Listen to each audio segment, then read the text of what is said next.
हाँ, तो जैसा कि अभी हम प्लेटो के विषय में बात कर रहे थे, प्लेटो के आदर्श दार्शनिक राज्य।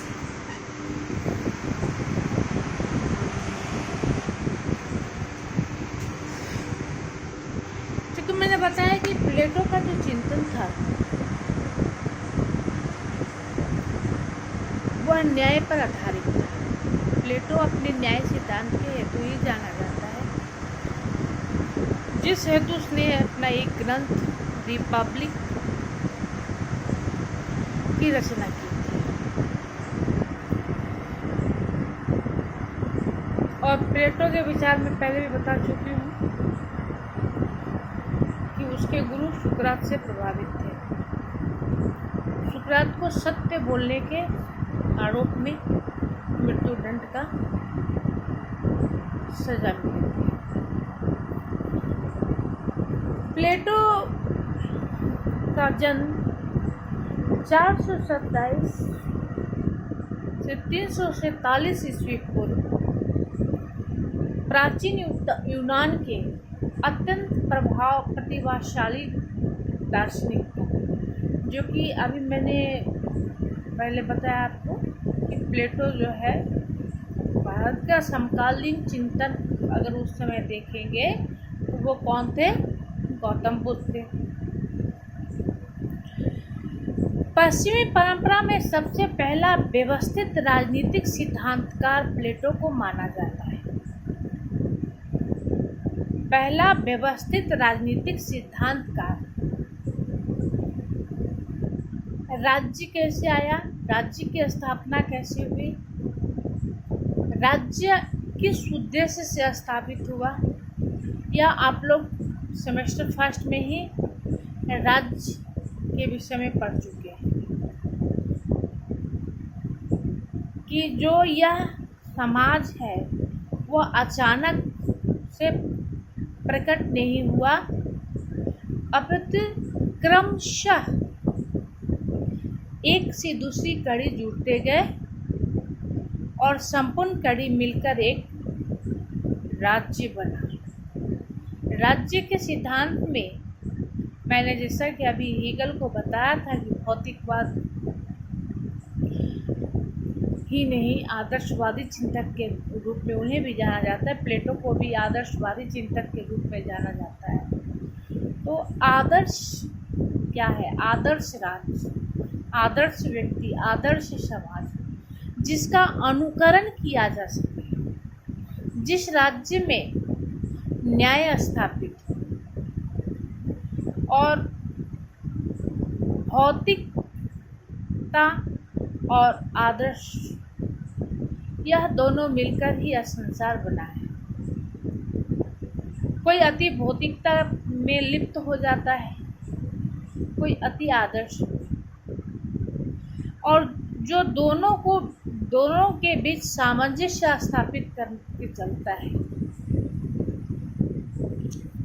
वह जो है व्यवस्थित कहलाता है। क्योंकि सिर्फ आदर्श ही नहीं चल सकते और सिर्फ भौतिकतावाद ही नहीं चल सकती। अगर सिर्फ आदर्शवाद चलेगा तो उसका भी विघटन होना ही होना है, और सिर्फ भौतिकवाद चलेगी तो उसमें अराजकता की स्थिति उत्पन्न हो जाएगी। आदर्श और भौतिकता दोनों का समायोजन जब होता है वह एक आदर्श राज्य में ही उत्पन्न होता है, तब उसे एक आदर्श राज्य कहेंगे। प्लेटो चूँकि अपने गुरु के दंड से इतना दुखी था, जो उसके गुरु को मृत्युदंड मिला था, वह उससे इतना दुखी था तो उसने आदर्शवाद की बहुत ज़्यादा कल्पना कर ली थी, जो कि वर्तमान के भौतिक पृथ्वी पर संभव नहीं है। यहाँ पर शुद्ध रूप से हमें कुछ भी प्राप्त होने वाला नहीं है। भौतिकता और आदर्शवाद मिलकर चलेंगे तो वह सामंजस्य होगा। तो प्लेटो को व्यवस्थित राजनीतिक सिद्धांतकार, उसने व्यवस्थित ढंग से, जैसे प्लेटो का शिक्षा सिद्धांत आप देखेंगे तो उसने आदर्श राज्य की स्थापना के लिए एक आदर्श शिक्षा व्यवस्था की स्थापना की, जिसमें कितने से कितने उम्र तक के बच्चों को क्या शिक्षा देना है। जब बच्चे कोमल मन के होते हैं तब उन्हें कैसी शिक्षा देनी है, जब वो वयस्क होते हैं तब उन्हें जीवन की शिक्षा देनी है, और जब वह युवा अवस्था में आते हैं, अधेड़ा अवस्था में आते हैं तो उन्हें सांसारिकता का ज्ञान दिया जाता है। यह सारी व्यवस्था प्लेटो के चिंतन में है, इसलिए उसे व्यवस्थित सिद्धांतकार के नाम से जाना जाता है। उसने राजनीतिक को ऐसी समस्याओं पर विचार किया जो आज के युग में काफ़ी महत्वपूर्ण माना जाता है, पर इनका एक विश्लेषण प्रस्तुत किया जो आज भी चर्चा परिचर्चा और वाद विवाद का विषय बना है। हालांकि यह युग युगांतक तक चलता रहेगा, क्योंकि मैंने बताया कि प्लेटो अपने आदर्श राज्य की कल्पना में इतना खो जाता है कि वह कहीं ना कहीं हर चीज़ को आदर्श से जोड़ देता है, जिसे प्लेटो का साम्यवाद का जो सिद्धांत है इसको लेकर गहरी वाद विवाद हुई। यहाँ तक कि प्लेटो का जो शिष्य था अरिस्टोटल, अरस्तु, वह भी इस बात से उसकी इस सिद्धांत का आलोचना करता है, क्योंकि साम्यवाद जो है, जो उसने कहा कि राज्य के 3 वर्ग होंगे, प्रथम उत्पादक, दूसरा संरक्षक और तीसरा दार्शनिक, और दार्शनिक वर्ग के हाथ में ही शासन की बागडोर को सौंपा जाएगा। तो दार्शनिक राजा का जो सिद्धांत था उस समय कोई भी दार्शनिक शासक बनने के लिए तैयार नहीं हुआ। ऐसा कहा जाता है कि एक राजा ने उसे इनवाइट किया कि आइए आप मुझे अपने सिद्धांत की जानकारी दीजिए कि दार्शनिक राजा कैसा होगा, मैं दार्शनिक राजा बनना चाहता हूँ। परंतु जब उसने उसके बातों को सुना तो वह बहुत क्रोधित हो गया और उसे दंड देने का निश्चय किया, जहाँ से किसी प्रकार से प्लेटो निकलने में संभव हुआ। तो कहने का मतलब है कि प्लेटो का जो आदर्श दार्शनिक शासक का सिद्धांत था वह वास्तविकता में नहीं हो सकती, लेकिन उसके 90% बात जो है आदर्श राज्य की स्थापना के लिए, और 90% बातें सत्य हैं।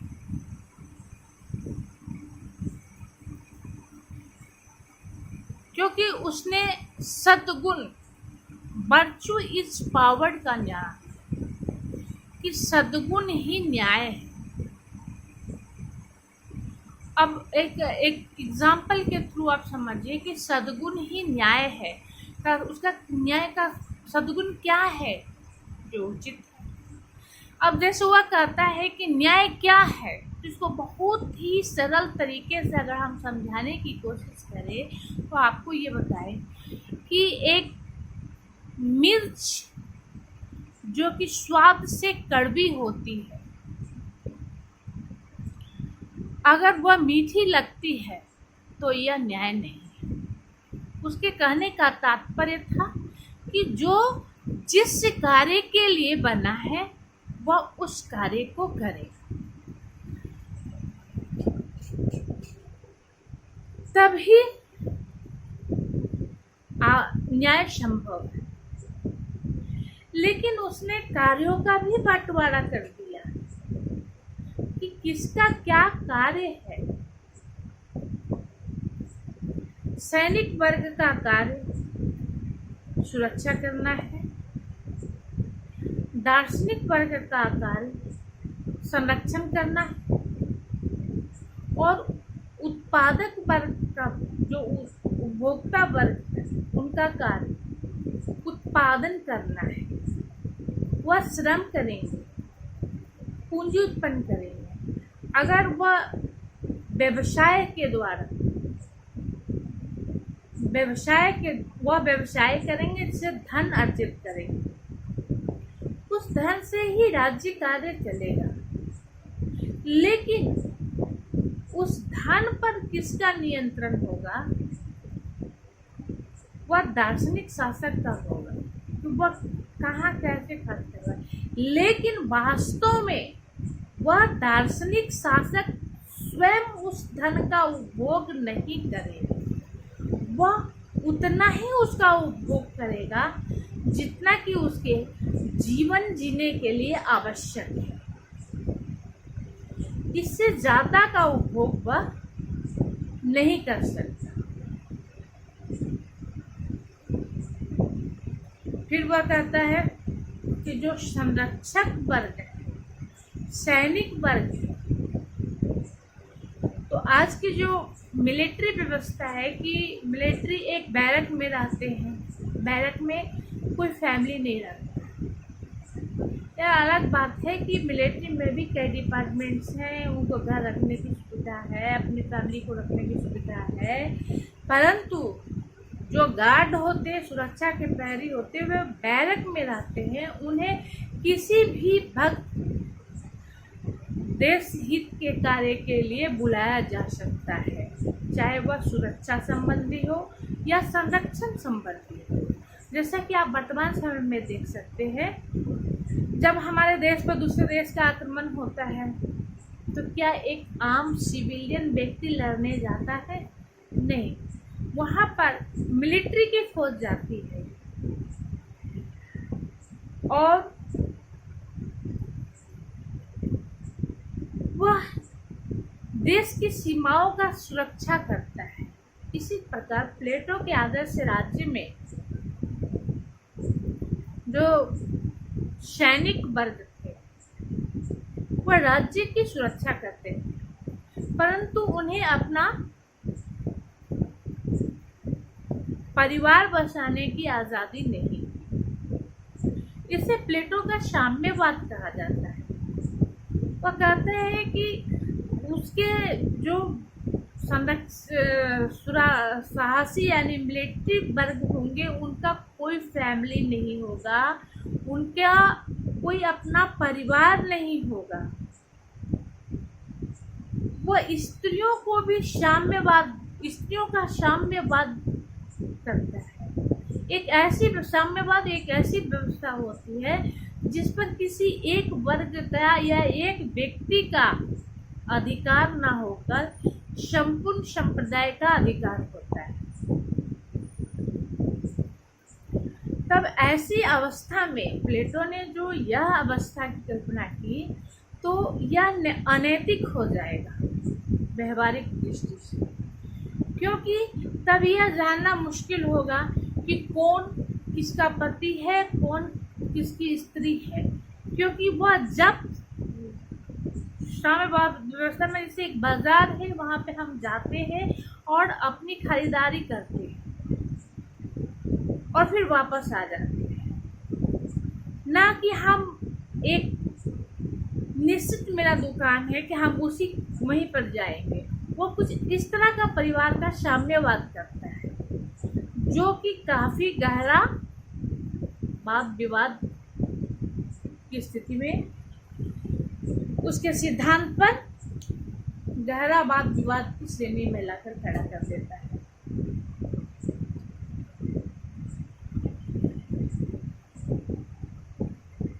प्लेटो के सिद्धांत को जानने के लिए अभी तो हम लोग जो फर्स्ट क्लास है तो प्लेटो क्यों विख्यात था, उसका आदर्श राज्य था, आदर्श राज्य का सिद्धांत था, उसकी शिक्षा प्रणाली की व्यवस्था थी, उसने समाज को 3 वर्गों में बांटा था और वह किस कारण से एक वर्ग विहीन समाज की स्थापना करना चाहता था, वह राज्य का दायित्व जो है एक संरक्षक जो कि दार्शनिक वर्ग होंगे, और दार्शनिक राजा कैसा होगा, ये बहुत सारे सवाल आपके मन में उत्पन्न हो रहा है। दार्शनिक शासक कैसा दार्शनिक शासक, वो दार्शनिक को होता कौन है, उसे किस प्रकार का, वो दार्शनिक शासक जन्म से नहीं पैदा होता है, जबकि उसकी शिक्षा की व्यवस्था ऐसी है कि जो वो अपने एकेडमी से ऐसे लोगों को छाटेगा कि कौन उस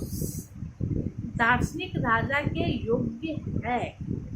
जो दार्शनिक राजा के योग्य है, राज्य की बागडोर संरक्षण उसी को दिया जाएगा, परंतु उसकी कोई निजी संपत्ति नहीं होगी, निजी घर भी नहीं होगा। उसे हर प्रकार के भोग विलास और विलासिता से अपने आप को अलग करना पड़ेगा। तो ये प्लेटो का साम्यवाद था और ये आदर्श राज्य की स्थापना की। तो हम इसको कल जो है अब क्रमशः एक एक टॉपिक को लेकर चलेंगे।